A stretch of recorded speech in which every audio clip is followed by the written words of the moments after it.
What are your criteria for entering a trade? Are you entering off the 1 hour? Or are you dropping down lower once price comes to an area of interest? Robbie Bond said no thanks. Yeah, I agree.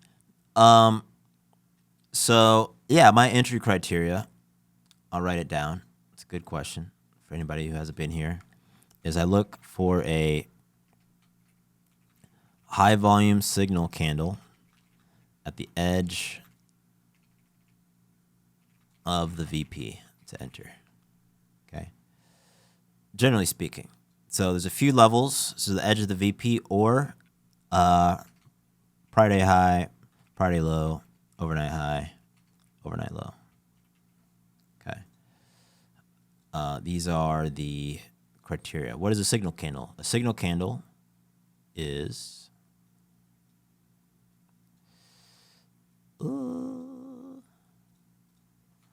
signal candle is a doji, hammer, or shooting star that closes in the direction of my desired trade. Okay. So this is for A setups, by the way. Okay. There's other discretionary things I might take, but for A setups, the best setups at a high leverage, this is the criteria. So let's look at this gold short that I took the other day, for example. And it has to have swept a key level, which is key. Okay, the candle has to have swept a key level on the day. I posted this exact trade on my Instagram as well. And it was a setup that I mentioned yesterday. Okay, so we've got a high volume doji. Okay, it swept really the morning high here. POC is lower. Okay, my TPs are always the POC or the other side of the value area, right? So if I go into a short here, my stop is always at the edge of the candle, and my TP is either going to be the POC or the other side of the value area. Doesn't really matter. We could do the value area in this case. And if we step through here, 1 hour is going to be too fast. Let's just do 5 minutes. Okay, you can see how this plays out. You get immediate follow-on for the most part.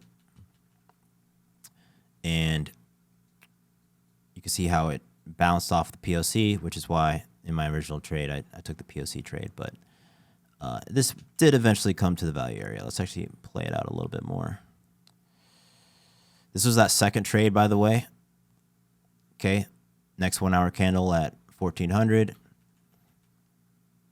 It's the second short I took, and that was the one that actually took us to the next key level, which is the prior day low. So a little bit more time, and prior day low swept right there. The other great thing about this trade is confluence. Like all traders, I'm always looking for confluence. Okay, we've got a nice little trend line here. Trend line retest, we're in a downtrend, shorting, following the trend. Very, very simple. You want to trade, especially when you're looking for mean reversions, you want a D-shaped volume profile. So you want a normal distribution.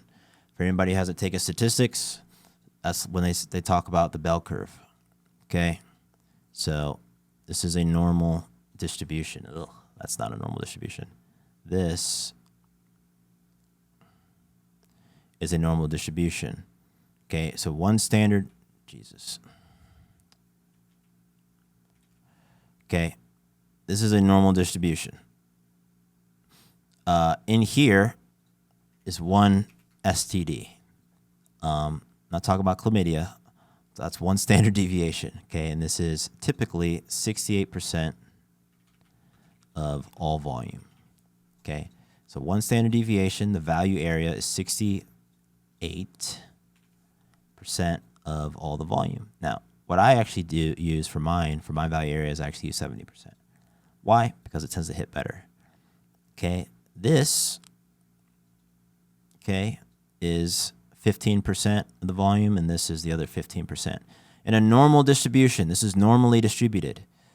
What can happen though, okay, and this is me plotting it normally. We've got to flip this on its side. You notice the volume profile is on its side. okay? What we end up with are other shapes. You'll end up with a shape like this, okay? This is a P shape. Might be a P or a B shape, okay? Okay, we'll call that a P. The other way would be like this, okay? Where it's essentially skewed to one side, okay? Now,